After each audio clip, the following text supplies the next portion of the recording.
Hello there friends, and in today's video we're going to be discussing what I've learned in over 20 years of buying property. What would I do again differently, what would I do the same, and just my learnings and tips along the way, as it has been an up and down ride. But what I would say is I'm just so glad I got involved in property when I did at the tender age of 18 years old. And everything I've learned, as it's been one hell of a journey, but yeah, property has served me very well. But like with every journey, there is always going to be a little bit of rough and smooth. Now, one of the first learnings for me when I was 18 was dealing with builders. This was interesting, as I quickly realised getting the right building team and people to refurbish your properties is vitally important, because if you get the wrong ones, like I did on my first deal, it can be so much harder. And doing up properties is already fairly stressful, but then when you've got, well, I had the drunken builders, it turned out, they just had to chase them out the pub all the time. That makes things a lot harder, and sometimes cheaper isn't always better and isn't always cheaper as well, because they do a more rubbish job and you have to deal with the stress of dealing with those rubbish builders. So getting a good building team and building relationships with people you're going to need, that is vitally important when it comes to property. The next thing I learned when I was buying property was buying the right types of property. Now, the first property I bought it at auction. It was a flat above a shop, and it turns out those sort of properties are a lot harder to sell and refinance, especially in a suppressed market. Now, I was actually very lucky because it was a buoyant market, and even a flat above a shop, because it was nicely done out, still sold, and I made my profit. But I was lucky, and if I'd have bought that in a more down market, it could have been a very different situation. To buy properties that are easy to mortgage and most people want to live in, as this makes your work so much easier when you've got a really strong demand for what you're selling or you're keeping and renting for the long term. Now, if you are keeping properties for the longer term, I would say it's actually vitally important that you get the right managing agent, and I would recommend you don't manage properties yourself. Property should be as passive as you can possibly make it, and it is well worth paying 10% to a really good, reputable letting agent that's going to look after your properties, vet the tenants right, and just gives you a little bit of distance between you and the tenant. As I've found, because I'm a bit of a soft touch when I've rented out properties myself to people, I find it hard to put up the rent. But if a agent is involved and I don't know that person, they're saying, right, it's worth an extra £50, for the next one, I can do that. But when it's me having to do it, I struggle to do it. So if you're like me and you're a bit of a soft touch, definitely get a managing agent. Keep a little bit of distance between you and your tenant. Keep it professional. Give them a good service and get things done quickly. If there's a repair to be done, don't wait. Get it done as soon as possible, and your tenants are far more likely to stay in your properties if you do this, and it actually saves you money and it keeps a good relationship between you and your tenant. Now, when it comes to renting out property, having a good yield and making sure it cash flows is vital to a successful property portfolio. If you're not making monthly profit, you're in the wrong game. You need to be making monthly profit, and that's including taking off X's for things that's going to go wrong, because you are going to have boilers go wrong, you are going to have to replace those carpets at some point, and that should be factored in to that. So factoring all that in, you should still be making a nice monthly yield, as that keeps you in the game indefinitely. But the main way we make money in property is the uplift in the value.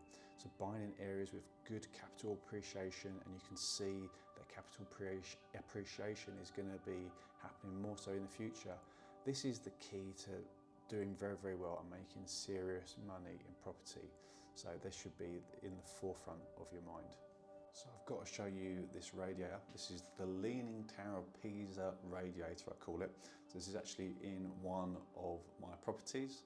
And even though this is a funky radiator and it's not the greatest looking flat in the world, because it's in a nice location in London, people want to live here. So location is everything. You could have a beautiful place in the middle of nowhere, there's no work, and you're going to really struggle to rent it out. Somewhere else in the heart and hub of things, not nearly as nice, but you're going to rent it out so much easier. So location is definitely a thing if you're looking to rent property out.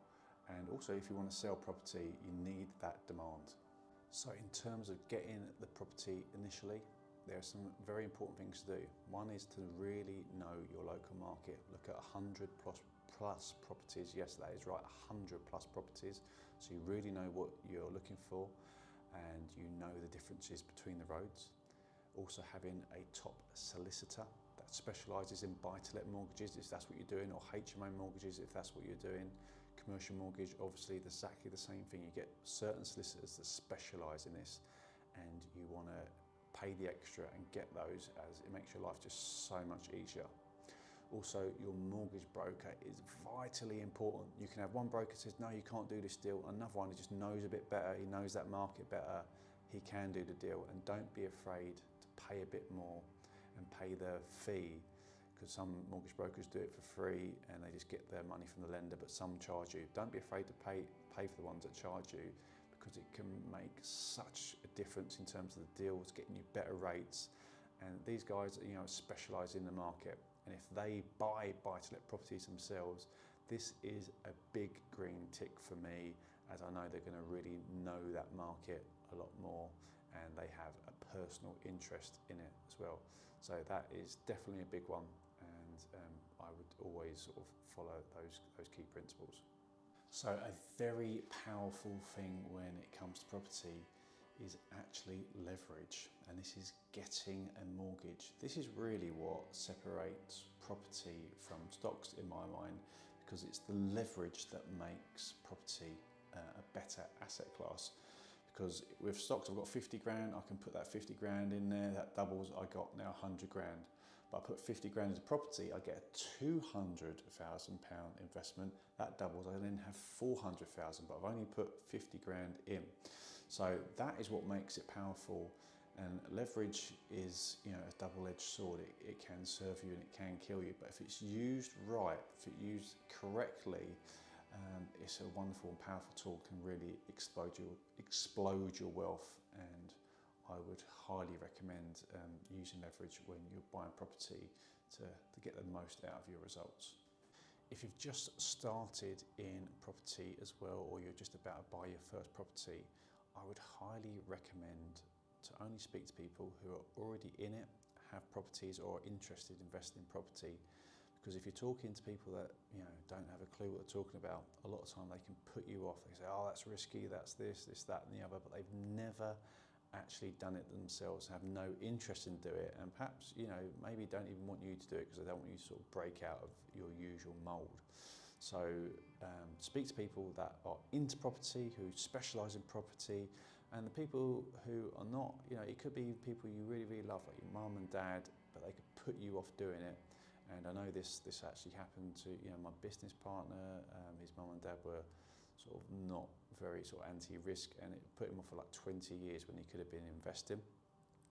So speak to people who are in the know, and not just anyone, especially when you first start, because it can limit you from starting and investing. And my last point is, property isn't a get-rich-quick scheme. It's very much the opposite. It's a get-rich, slow and sure scheme, which for some people isn't that sexy. But if you have a longer-term horizons, you can think for the longer term. You can pretty much have guaranteed results if you're buying in the right areas in property, and sort yourself out, sort your family out, and potentially have a legacy to leave to your family from your hard work and buying the right types of property. So property has served me wonderfully well. It's been fantastic. I've had headaches, I've had nightmare tenants, some not paying me for 10 months, some crazy drug dealers living in one, which they eventually left, thank God, which was a great day.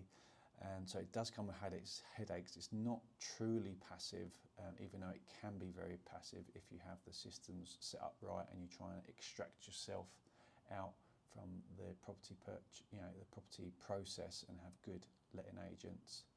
And just finding those good tenants is really vital to have more of a passive style of income, which is what I like. But property can be wonderful as well. When your property, you look back and you go, wow, that has doubled in price since I bought it. That's a wonderful feeling. and that is real money that you can take out, remortgage, you pay no tax on that, and increase your lifestyle and live the life that you want to live, and you don't have to answer to anyone other than yourself, which for me is worth more than just the money. So this is it, 20 years of buying property. These are some of the key insights that I've learned, and I hope this aids you. Please like, subscribe and comment, and we'll see you next week. Thank you for watching.